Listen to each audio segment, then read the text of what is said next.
Lakini pia vile vile bwana diwani, wewe ni katika watu ambao wanaonyesha kabisa wewe ni katika watu wapotevu, tena sio wapotevu tu, ni wazushi mbele ya sufia. Kwa mujibu kwa kushindwa kufafanua haya, wewe umejivalisha vazi ambalo linakutoa kwenye usufi moja kwa moja. Haya siyasemi mimi kama mimi. Kwenye hichi kitabu Azahiru Riyadh ukurasa wa 204 mpaka ukurasa wa 205 takunukulia baadhi ya maneno ambayo kayazungumza huyu Mahmud Nur ad-Daim, kukuonyesha ya kwamba wewe kwa mujibu wa hivyo ulichokifanya, wewe unazingatiwa ni sufi jahilun, ni mjinga, tena ni katika watu wapotevu. Umejibebesha fani ya kududumua na kufafanua mambo ya uwalii, mambo yaliyoandikwa, unajidadavua kusema huo ndio usawa, hali ya kuwa mawali wenyewe hawajayafafanua. Nakupa ukurasa wa 204 kitabu hichi Nuru Azahiru Riyadh, ukurasa wa 204, na kusomea kitabu vyenu hivi, sio vitabu vyangu mimi, na kuhukumu kupitia vitabu vyenu. Anasema wa amma almutasawwif aljahil, na ama mtu wa sufi ambaye ni mjinga kama vile Yusufu Diwani na mwenzake huyo mjahil. Ajahili kwenye mambo gani? Ay bi awamirillahi wa nawahihi, asiyejua maamrisho ya Allah na makatazo yake. Fa innahu dhallum mudhill, ni mpotevu na ni mwenye kupoteza. Mtume sallallahu alaihi wasallam ameweka utaratibu wa kuomba nyiradi wote ambao sisi tunaamini wama yantiqu anil hawa in huwa illa wahyu yuha. Uradi alofundisha mtume ni mbora kuliko sawasahubi ya Abdul Qadir Jailani na wenzake, havina maana hivyo. Sasa wewe usiyejua amri za Allah ambazo tumeambiwa sisi tumfuate mtume, wa in tuti'uhu tahtadu, mkimfuata mtume mtaongoka. Kwa hiyo lazima tumfuate mtume hata kwenye uradi wake. Wewe ulivyokuwa mjinga wa kutokujua amri hiyo ya kumtii mtume, anasema huyo sahibu kitab Nur ad-Daim, anasema Mahmud Nur ad-Daim, fa innahu dhallum mudhill, sufi namna hii ni mjinga mpotevu na ni mwenye kupoteza. Muhliku li nafsihi, ni mwenye kuiangamiza nafsi yake, wali ghairihi, na kuwapoteza wengine katika masufi. Yani yeye mwenyewe anajiangamiza na vile vile anawaangamiza watu wengine. Sikiliza vizuri. Fa inna harakatihi wa sakanatihi ya'khudhuha min ahwiyati nafsihi wa da'awihi wa la yash'uru bidhalik. Harakati zake anazozifanya, wa sakanatihi, na vile vile utulivu wake anaofanya.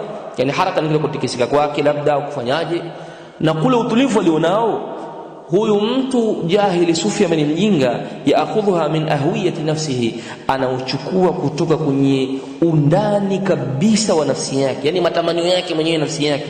Ahwiyatun maana yake ni hufra, kama chuma, kama vile shimo la ndani kabisa la nafsi yake, anatoa zile harakati zake na sakanati zake, anazitoa kwenye hufra, kwenye undani kabisa nafsi yake. Wa da'awihi, na madai yake. Wala yash'uru bidhalik, na hali ya kuwa hajui hayo yote, hajui. Maana yake mambo anayoyafanya sufi mjinga huyo anayatoa kwenye nafsi zake, kama unavyotoa wewe. Umeamua kutuambia swali inawakilisha kadha, aina inawakilisha kadha, ulitakikana utunukulie kutoka kwa masufi wenzako wakubwa au mawali, waseme wakisema hivyo nasema hivyo. Usiseme tu ni ahlu dhikri, usijipachike tu hayo maneno unayosema wewe kujinyofolea hivyo, umeyatoa kutokana na nafsi yako mwenyewe, umekaa umetunga. Ukiyaleta tutasema na kweli Yusufu Diwani ameyatoa kwenye vitabu vya kisufi vikubwa, kwamba swa'in inawakilisha kadha, sahubi inawakilisha kadha, na wamesema hivi na hivi na hivi, hii ni Siriani, lugha ya Kisiriani inamaanisha hivi. Ulitakikana useme hivyo, uwarekebishe Waislamu, uwaambie Waislamu huu msemo huu unamaanisha hivi Kisiriani, huu msemo huu kwenye muridi wetu, kwenye tariqa yetu tunamaanisha hivi kwa mujibu wa kitabu hichi na kitabu kile. Sio utoe mirasika kwenye kichwa chako, unaambiwa haya unayatoa kwa madai yako na hali ya kuwa haujui. Akamaliza akasema fayaj'alu alhalala harama, utamkuta huyu sufi mjinga kilichokuwa cha halali anakifanya cha haramu, wal haramu bil aksi, na haramu pia kinyume chake na kwa halali. Aya, wayubaddilu wayughayyiru, utamkuta anabadilisha hasba waridati nafsi, kulingana na mapito ya nafsi yake inavyotaka. Ndio ulivyofanya wewe, unahukumiwa na Nura Daim, wewe ni sufi jahili. Anasema hasba waridati nafsi washaitan ala qalbihi, huyo ni shetani kakaa kwenye moyo wako, ni shetani amekaa kwenye moyo wako, anakuchezea, anakwambia sahasahubi maana yake kadha. Yale maneno hayana maana, labda utuletee vitabu hapa vya kisufi vinavyotafsiri sahasahubi maana yake ndio tutakuelewa, lakini wewe tu jitungie kwamba hii ni aya ya mwisho kaifupisha, sio ni ikhtisari ya nahati. Haiko hivyo ustadi, haipo hivyo. Akamaliza akasema fahuwa summun naqi', sufi mjinga mpuuzi huyu ni sumu yenye kuua, likulli man i'taqadahu, kwa kila atakayemuitakidi, au jalasahu, au atakayekaa naye. Mtu mwenye usufi wa namna hii kama hawa mabwana wawili hawa ni sumu yenye kuua kwa kila mwenye kuitakidi hivyo na kuvisema kama viko sawa, wajua wamekunywa sumu itakayokuja kuwaua, au jalasahu, au akakaa naye, au akakaa nao. Kukaa nao tu tayari unakuharibia itikadi yake. Wa akhadha anhu shay'an min umuri din, na ukachukua kutoka kwa Yusufu Diwani na huyu bwana mambo yako ya dini, wewe unajiua mwenyewe. Nimemaliza, nimekuhukumu kupitia kitabu chako. Bali mwisho kabisa anasema huyu sufi huyu ambaye ni mpotevu, anayetoa mambo kupitia nafsi yake mwenyewe, anapojisikia tunatunga tu bila kurejea kwenye kutubu za kisufi vikubwa kwamba haya maneno haya yanatoka wapi na maanisha nini, au haya hayapo, hayana maana, bila kurudi huko. Anasema katika moja ya tabia zake mbovu, yanhabu amwala alkhalqi, kazi yake ni kuchukua mali za viumbe, kama unavyochukua Yusufu Diwani mali za watu, kama unavyochukua mali za watu za kuwachangania dawa, kuna dua sijui na nini, ujiunge na nini. Ndio hivyo unaambiwa na shehe wako hapa, umezungumza mwanzo, mtangazaji wako azungumza, na wa mwisho pia umezungumza na wewe. Kwa hiyo mna dua tarehe ngapi, mnataka mfanye dua. Kwa hiyo bidi mtu wasomee dua bila kuwapa hela, bila kutoa hela, wasomee dua. Haujataja jambo la pesa, lakini utaratibu unaotaka wewe kusema utaratibu wa nini? Unaambiwa huyu sufi dhalum mudhil yanhabu amwal alkhalqi. Nahab, kaseni kuchukua mali za viumbe, bisayfi alhaya mumtali'an bishuhi walbukhli wa qillati alhaya'i la yufarriqu baina sunnati wal fard. Huwezi kutofautisha baina sunna wal fard. Tumalize pia kwenye kipengele chako bwana Yusufu Diwani, tumalizane na Yusufu Diwani. Yusufu Diwani, na hii na sana kwa Yusufu Diwani na mwenzako, tunapoona siku na kwa usufi, sisi tunawatakia kheri, kwa sababu sufi mwanzo wa usufi na mwisho wa usufi ni batil, ni batili. Muislamu wa kweli yapime haya nitakayokuambia uone usufi ni kitu gani, kama ni kitu cha kheri.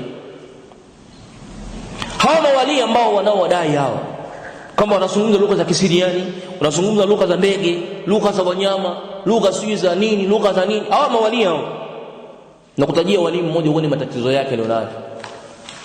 Al-Imam As-Sakhawi, ambaye al-Hafidh As-Sakhawi, mwanafunzi wa Suyuti, kwenye kitabu chake kinachoitwa Ad-Daw'u al-Lami' li ahli al-qarn at-tasi', Ad-Daw'u al-Lami' li ahli al-qarn at-tasi', huyu al-Imam As-Sakhawi kwenye kitabu chake hichi ananukuu riwaya ya Taqiyuddin al-Maqrizi, mtu wa tafsiri, mtu wa historia. Al-Maqrizi ni muarrikh, ni mtu wa historia.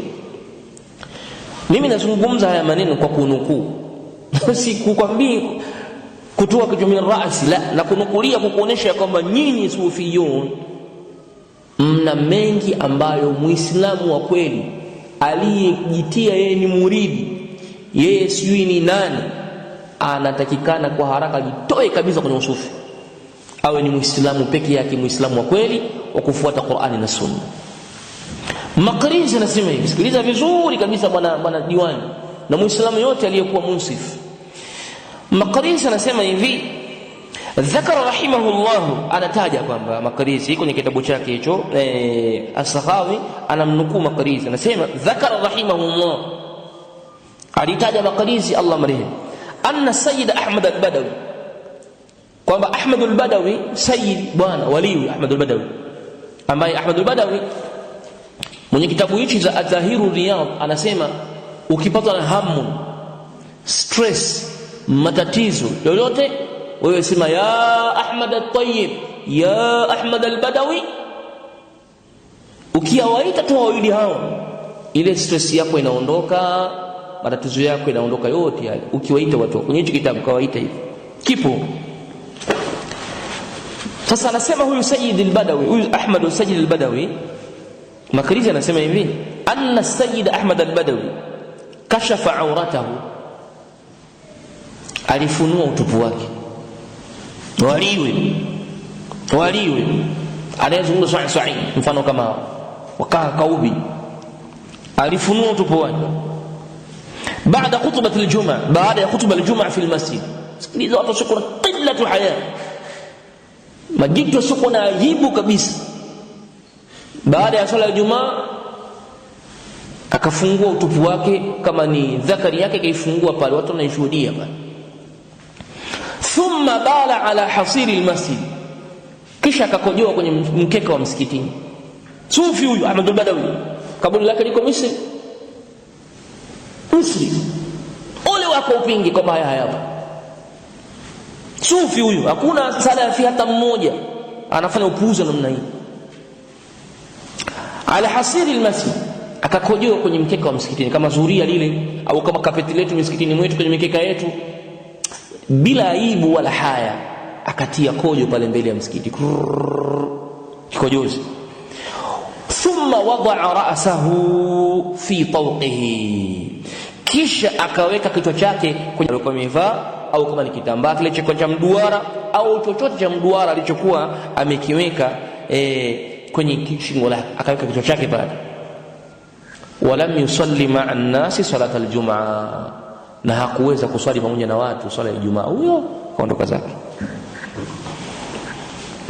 Huyo nyinyi masufi ndio mnamfungia safari kwenda kumuomba na kumtaka msaada pale kwenye makaburi lake nchini Misri. Kikojozi, mtu asiyekuwa na aibu na haya. Ameyataja Maqrizi, wala simtaje mimi, Sakhawi nikayanukuu kwenye kitabu chake Ad-Daw'ul Lami' li ahli al-qarn at-tasi'. Nenda kaangalia, yapo hayapo, na kunukulia kwenye kitabu chenu. Huyu wali anayekojoa mbele za watu na mfunua utupu wake, aje atuletee uradi wa sa'sa'i na sa'sa'i tu, kubalie kivipi? La haya lahu. Na Mtume akatwambia katika hadithi yake mashuhuri, ikiwa hautokuwa na aibu, idha lam tastahi fasna ma shi'ta, fanya ukitaka. Ndo hichi, hawana haya kabisa. Bado utakupa kingine tena, kuonyesha wa mawalii ni watu wa hovyo, na wali wao ni wali wa shaitani, sio wali wa Allah subhanahu wa ta'ala. Na wengine mnawasingizia, wala hawana hao wali wa namna hii, kama vile Sheikh Abdul Qadir Jilani, wala hana hayo mambo kabisa, rahimahullah, alhamdulillah. Na kutajia tena mengine, Muislam pima ninachokuzungumza mimi, haya nawazungumza ya kweli au ya uongo. Kitabu kinachoitwa Majlisul A'la lidhikri wadh-dhakirin lidhikri wadh-dhakirin Siraj as-Salikin, Siraj as-Salikin, kitabu hichi Majlisul A'la cha Sunani. Majlisul A'la kama vile taasisi kubwa hapa ya kidini nchini mwetu. Sasa wao wanaitwa Majlisul A'la lidhikri wadh-dhakirin, kwa watu ambao wanashughulika na mambo ya dhikr. Kinaitwa Siraj as-Salikin, kitabu cha Waddul Badr. Sikiliza Muslim, tunapozungumza usufi huu ni uozo bad'an wa muntaha. Anaamua mtu ajiletea anataka yeye. Huyu bwana mwenye hichi kitabu anasema, Waddul Badr anasema, inna lillahi 8 awliya. Mashaallah, Allah duniani na mawali 8 tu. Allah na mawali 8 na mawali 8. Na Sheikh hapa Muhammad Nasr kwenye kitabu chake hichi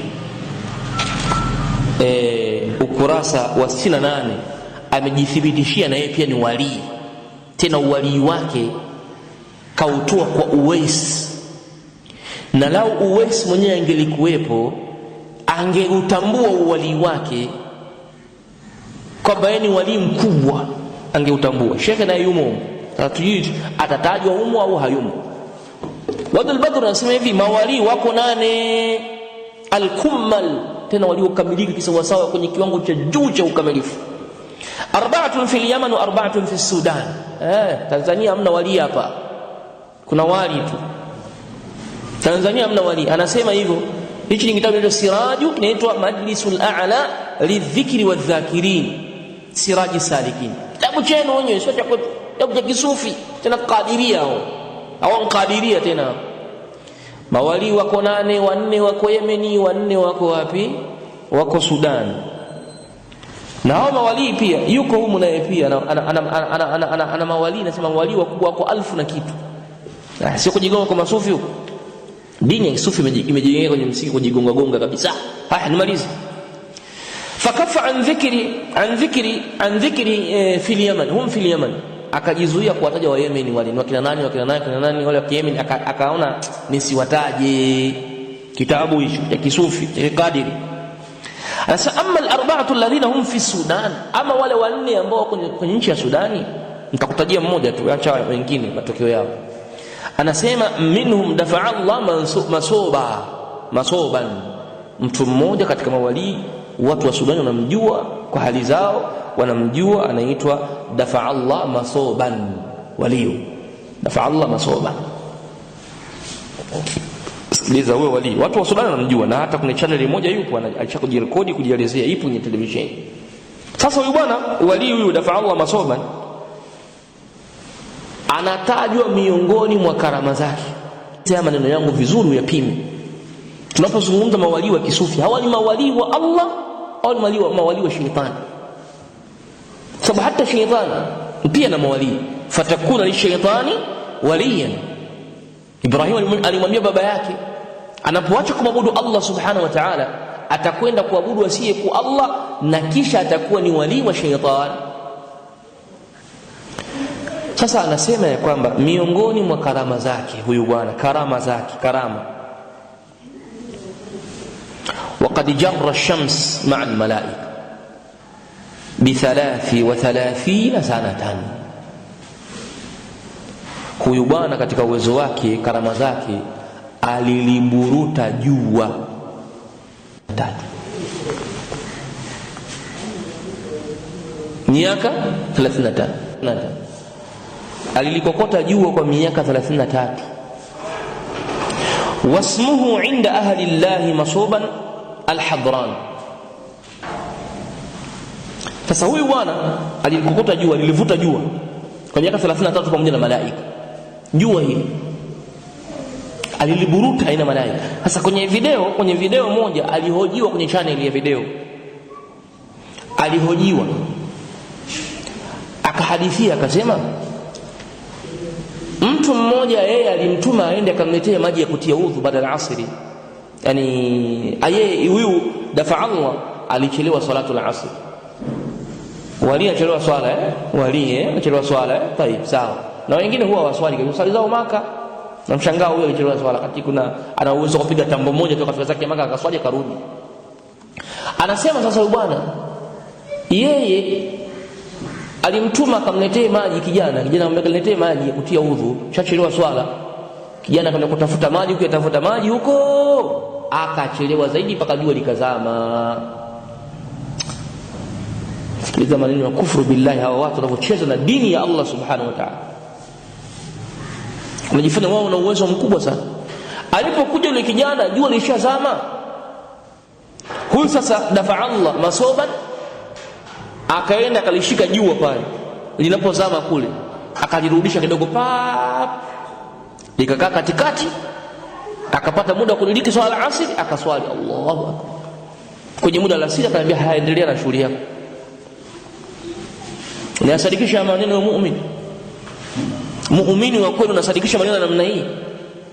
Unafahamu kwamba yuqallibu Allahu al-layla wan-nahar wash-shamsu wal-qamaru tajri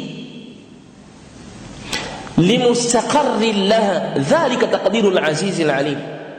Anayatembeza majua haya na mwezi na usiku na mchana ni Allah subhanahu. Huyu sufi wali mujrim mushrik, anasema yeye anashika jua kalisogeza kidogo likakaa katikati, akaweza kudiriki muda wa asiri, akaswali vikaangalia ondoke. Tunasema usufi mwanzo wake na mwisho wake ni shirku billah na ni batil, sio kitu cha kweli kabisa. Hawa ndio mawali hawa wa kisufi, hawa ndio mawali wa kisufi.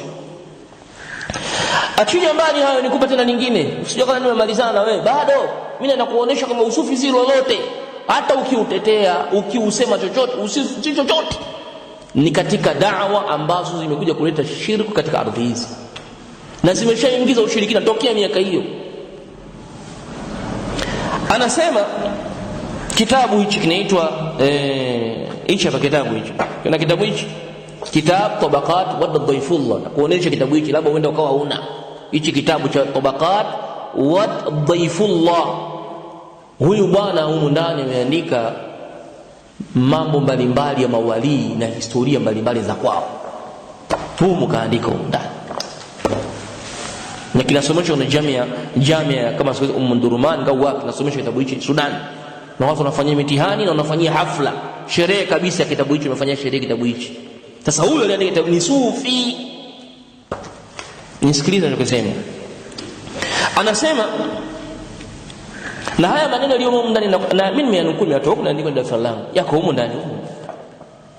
Lakini baadhi ya chapa wameyafuta haya maneno kwa sababu ni maneno yamejaa uovu wa hali ya juu. Ya tena uongo, sio uovu na uongo. Baadhi ya chapa ukizitoa kwenye internet unakuta ule mukaddima wa mwanzo uliokusudiwa haupo, wametoa, wameacha vipengele vichache tu. Sasa yachukua maneno yetu, haya maneno haya, na uyachukua maneno yetu sisi tunayozungumza kuna kumwahidi Allah subhanahu, na kunako mashekhe zetu na maulama wetu, ndivyo wanavyofanya masufi kwenye kuwatetea mawali wao na mashekhe zao. Sikiliza vizuri. Tabaqati wa Dhaifullah amemtaja mtu anaitwa Sheikh Idris, Sidi Sheikh Idris.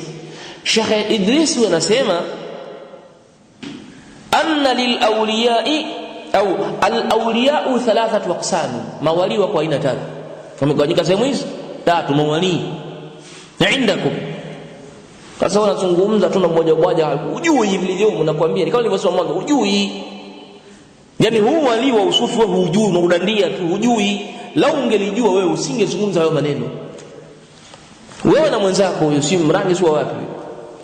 Anasema matabaka ya masufi kwa vigawanyo vitatu. La kwanza sughra, ile dogo, wal wusta, la kati na kati, wal kubra, na kubwa la mwisho kabisa. Ili uwe sufi una matabaka matatu lazima uyapitie. Kuna dogo, la kati na kati, na la juu, kubwa kabisa. Tuanze na dogo. Fasughra, tabaka dogo tu, ili mtu awe amefikia na tabaka dogo, ayatiru fil hawa, wapae kwenye anga kama vile kama nzige wanapaa papa hao. Basi ndio vipi unapaa? Njoo Dodoma pa uje tukuone. Na wewe unani wewe? Njoo pa tuonane hapa uje tukuone. Au hapo ulipopaa. Kwa bana mimi nakubaliana, ni kweli tunaweza tukapaa sisi pa. Wali daraja la chini kabisa, kiwango chake cha uwezo awe na paa fil hawa, bali wayamshu ala almai, na watembee juu ya maji. Mawalia watembee juu ya maji. Sio hivyo, wayamtiqu bil mughayyabat, na waweze kuzungumza mambo ya ghaibu. La ilaha illa mambo ya ghaibu yote na kuzungumza walimu sughra, kale kawali kadogo kadogo kanazungumza mambo ya ghaibu, mambo ambayo hayaonekaniki, yamefichikana, yanayazungumza tu. Ndo wali huyo mdogo huyo, chali inaitwa chali, wali chali, anazungumza mambo ya ghaibu tu. Alam taqra'u kitab Allah, hivi nyinyi hamsomi kitabu cha Allah ukolo kusoma?